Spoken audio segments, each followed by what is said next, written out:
Loam deck versus Dan Neeley and his Cloud Post deck. So, you took away the Cloud Post deck. There we go. Oh, Let's switch this around here. All right, I see. All right. I know how it's going here. We have it. We figured it out. Got how the banana peels here. Jeff leads with a Wasteland and then a Mox Diamond, removing I believe a Bayou, and plays a Dark Confidant just to start the game. Turn 1 Dark Confidant. Who can be disappointed with that? I'm not disappointed. If I was Dan, I would be. Oh, and a go. So Dan, again, is playing a slower deck. He has Cloud Post ability, so he can play things that get to a lot of mana very quickly. However, with a Dark Confidant in play, Jeff is going to draw a boatload of cards here. So Dark Confidant attacks, a slight glare. I think... Can you see what the card is there? That's just a Bayou. Yeah, a Bayou. Just a Bayou, okay. It's that's in one his discard. graveyard. Okay. I'm trying to see. So we're going to have a little issue looking at graveyard here, I see.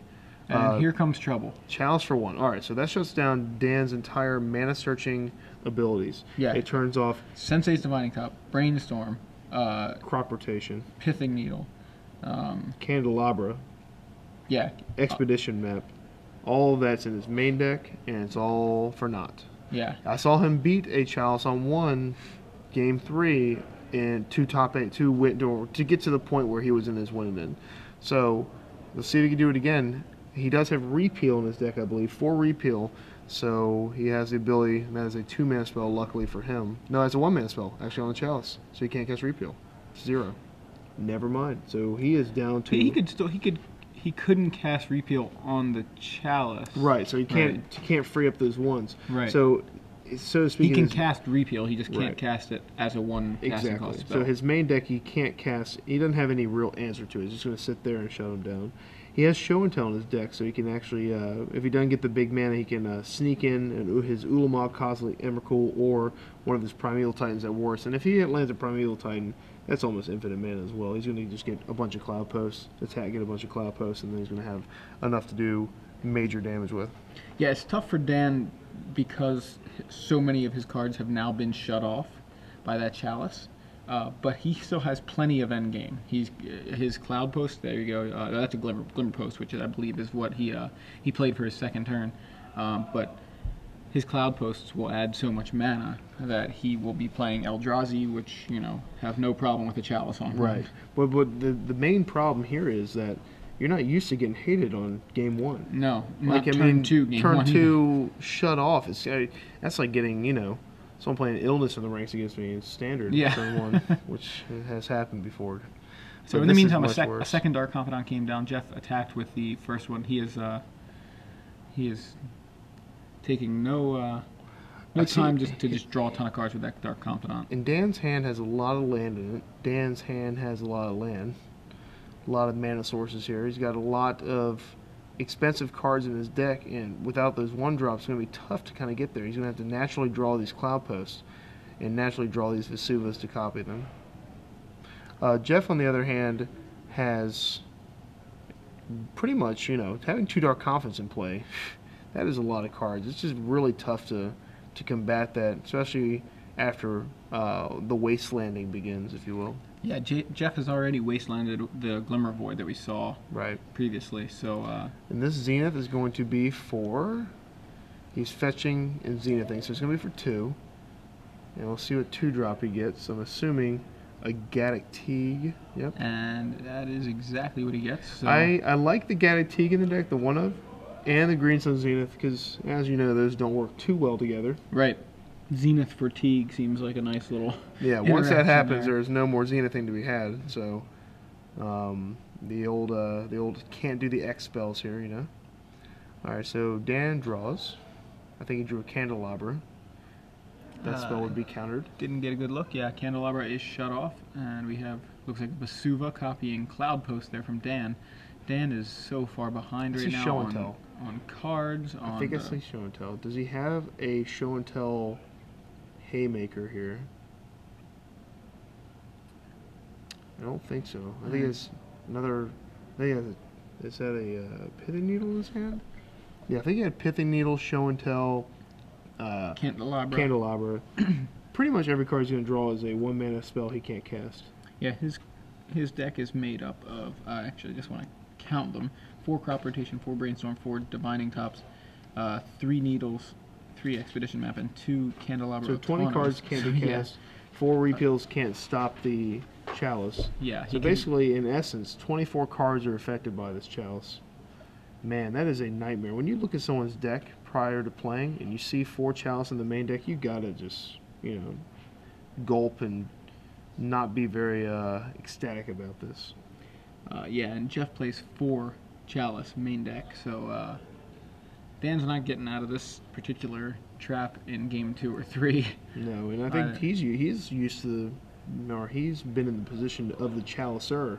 Right. That's Dan, who has him also in his sideboard, and it's tough to beat it when it's on the other side. All right, so Thoughtseize with a Chalice for 1 out. Wait, that's countered. Okay. Yeah, that was a mistake there. Burning Wish for Thoughtseize. Yeah, Jeff, Jeff says, whoops. Forgot. Yep. Kind of, yeah. Yeah, there you go. Did a little peeksy of the camera. Yeah. Sometimes you accidentally just counter your own spell. Yeah. And in this case, it's just as good in the graveyard as it is in his hand. It happens. It's Magic the Gathering. Right. That is how we Mr. roll. Pasco and I don't miss too many on-board thingies like that, do we, Mr. Pasco? Never. As long as it's not, Keswick Wolf Run. We had a problem with that. The glare. It's hard to see these red sources sometimes. And certainly, if there are no red sources over there. Can Dan activate Wolf Run currently? I don't think so. He can't. Keep leaning forward, Dan. We can see better. Right. Just keep leaning forward. Yep. All right. So, Jeff Hoogland with total control of this match, drawing 2 extra cards a turn off a Dark Confidant, and has 6 power of guys on the board. Another all swinging Wasteland in here. Pretty much locks us up, and then the Punishing Fire to finish Punishing Fire to finish him, yeah. That's going to put him to 1. The Punishing Fire finishes him off, and Jeff says, is that good? Okay, all right. Let's go sure? game You 2. dead? You dead? Okay, you dead? All right, let's You think go ahead. Jeff sides out his chalices? No, I don't think good, so. good I think call. he goes up to 8 after board, right? yeah. All So right. slide in some of Dan's chalices. Look at what he has. Even more hate to be had here. He has 3 Thalia. This is on Jeff's side. He has 3 Thalia to add to that. He has a second Gaddock Teague, but Gaddock Teague, it doesn't do anything. When he's tutored for Gaddock Teague, I'm trying to think what the Gaddock Teague stopped on Dan's side. It was very peculiar to get him because it actually doesn't stop any card in his deck. You're right. I was kind of thinking about that as well. When Right, I think he just got a bear but out, but he might as well have just waited 1 turn, get Night Reliquary, and won to him. But then again, when you're ahead that much, like I said before, you're going to get him anyway, so who cares? He Green Sun Zenith for a Grizzly Bear. He That wanted Grizzly also Bear. made it so that he wouldn't able to be Green able to Sun Green Sun Zenith. Zenith. So he was just like, that way I don't need to worry. I can use Right. his Green Sun. Anyway, Oh. some sort of logic applied there. He also countered his own Thoughtseize, so maybe we shouldn't overthink it. Right, yeah. Exactly. Sometimes you got to counter your own Thoughtseize. Sometimes you do. This sideboard has a It lot saved of... him 2 life. It does. This sideboard sadly has Burning Wish, so you really can't just board in everything you want to board in. The Showering Spree's cool, Maelstrom Pole is cool. He is a Burning Wish deck, so he's got 4 main decks, so he doesn't really need to board in anything. He can just wish for what he needs. But speaking of what you guys have been wishing for, Some more premium. some more premium. Would you like some that segue? premium? Would you guys want some premium? So what we're gonna do? I'm sure they want more than that. All right, sorry, go ahead. But we're just going to give them premium. So, as always, during the top 8 of the Standard and Legacy Opens, we give away Star City Games premium access. In the quarterfinals, as we are in right now, we give away 3 months. So what we'll do, ask you a question. You guys tweet the answer with the hashtag SCG Premium. I'm going to put you in charge of that. No, it's okay. We're good pointers. So with the hashtag SCG Premium and a random correct answer will win whatever premium we're giving away. So for this particular time, 3 months. So you got the envelope. Oh, actually, I can ask him. Should I ask him one of the trivia questions? Maybe what card is in my pocket? Only one person can guess that because I bought it for him. That would be a tough question. I think I can guess. You could. You It's didn't buy it for me though. Time Vault. Oh, come on! You had to give me a chance to guess. Well, anyway, that's not the question. No, we have a better question than that. We do. So here's an easy one, just for 3 months. This one's pretty You have easy. the easy one. What deck archetype won the previous SCG Legacy Open? So first you have to figure out when the previous Legacy Open was. Then you need to figure out who won it and what they were playing. Well, I got in trouble for giving hints last time, so No I'm not hints. gonna, no hints. It was a Star City Legacy Open, and it was the most recent one. Who was? What was the deck archetype? That's what we want to know. We don't need anything more than the deck archetype and the hashtag SCG Premium. There it is. Yeah, please add that so we can see, give you credit when credit's due. That's right. And of course, the other thing important specifically for the winners is to follow SCG Live on Twitter so that we can direct message you when you win. So you should be following SCG Live anyway, so you get the announcements of when the rounds are, what's on camera. It's easier than like wading that. through the sea of men. Sure. Well, and that's SCG Open pairings. I think you're thinking of. But the sorry. Whenever I think about when I'm following on Twitter right now, that is the pairings. That has been the most helpful addition. That's and huge. Yeah. There's a certain major company that actually stole that idea from us, and Was it it also does Target? it too. No, not Target.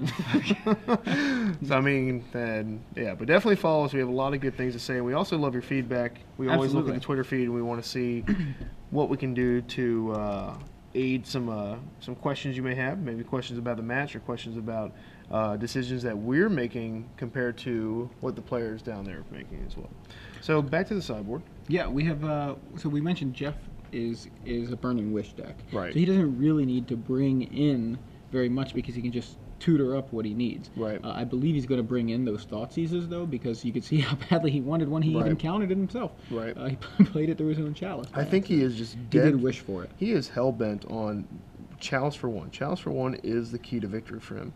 However, if you don't have the Chalice for one, it ain't too shabby to have a Thought Seize in your hand, and maybe even a Shattering Spree, because you already have a Maelstrom Pulse that you can Burning Wish for, which is an answer to things that he will have out. Look at Dan's list. He has 3 Pithy Needles. There could be a situation where he has multiple Pithy Needles out, and that will be a blowout. Or Candelabra is something that you want just dead right away, so maybe the Shattering Spree as a natural draw might be pretty good there. So on Dan's side of the board, he actually has a traditional sideboard, and I forgot this card here. Oh, you want This card here. Let's go ahead and take a look at this one. Oh, Retribution of the Meek. Let's look at that. We looked it up earlier, and I have forgot because it is a. This is the Wrath effect. Okay, the Wrath for 4 power or more. Okay. Bury all creatures with power 4 or greater. That's a pretty good spell. I think most of these are definitely coming into Thalia's. We forgot to mention that, or I sort of mentioned that. But Thalia is a monster in this deck because, as you can see, he has 28 spells. That is more. That is 8 more spells in an Augur Bolus deck. So that is enough spells where you are constantly going to be casting them. Even though your end game is very expensive, Thalia will stop you from ever getting there if you don't have the proper mana. And it's better than Gaddock Teeg. So sure, I like that better. So Dan's side, Dan, he's got 3 chalices of his own. I don't think he brings them in here. He has the Tabernacle at Pendrell Vale. That is an interesting one. That we know what that one does. I know what that one does. Yeah, I always like to have the things in front of me. Oh, but yeah. Oh. So because there's, of course, Magus of the Tabernacle. You were looking it up. I wasn't going to tell you. You were totally, ragging on me here. Tabernacle at Pendrell Vale, giving all the creatures upkeep of 1. Not very good in this matchup. He just has, Dark Confidant and big creatures like Knight of the Reliquary. I think that he's going to definitely bring in cards like Venser. To deal with Chalice. It's right. One, a 4-mana answer to Chalice. Chalice is perfectly okay. Cursed Totem shuts down Knight of the Reliquary, but I don't know. Yes, I kind of. It's not like he plays that Knight of the Reliquary anytime soon. It doesn't. Right, it seems like that comes just way late. Very often, it's we did see him. Does he even activate it? Yeah, we saw him activated a couple times, but it was But almost more or less like I've got a huge guy, and that was really the relevant part of the Knight of the Reliquary, where it was he didn't really need to be using it. He was, I think, just playing tight. But I think essentially a Cursed Totem shutting down Knight of the Reliquary. I don't think Jeff is going to be so sad if he's just got a vanilla. 1919. Right. Yeah, I guess my 1919 can't do anything, but it's still 1919. So, Chalice of the Void of his own. He could play Chalice for 0, which I think he's going to bring in to stop a Chalice of the Void from his opponent. Yeah, that's an interesting play. It's possible. So, no better answer to Chalice than Chalice. So, we'll see if that pans out. Jeff starts off with a Wasteland. The controller of Legacy to make sure nobody plays all non-basics. Wouldn't Dan need a chalice on 2 to stop a chalice on 1 because it costs 2? I think in the converted mana clause. Well, the converted mana cost is 0, but once you cast it, that's a good question. Let's take a look. About Chalice of the Void. To stop? If you want to play Chalice to stop an opposing Chalice. 0, right? Shaheen says 0. I say 4. If it's a Chalice, I'm sorry, you have to pay 4 to get a Chalice on 2 to stop a Chalice on 1. Oh, okay. That's what I think. Yeah. Okay. So, and that seems to be the what we're going with. So I'm glad you know your Chalice and technology more than mine. What's happening here? We got a couple Wastelands. That's what's happened. Wasteland. and the Sensei's Divining Top for Dan.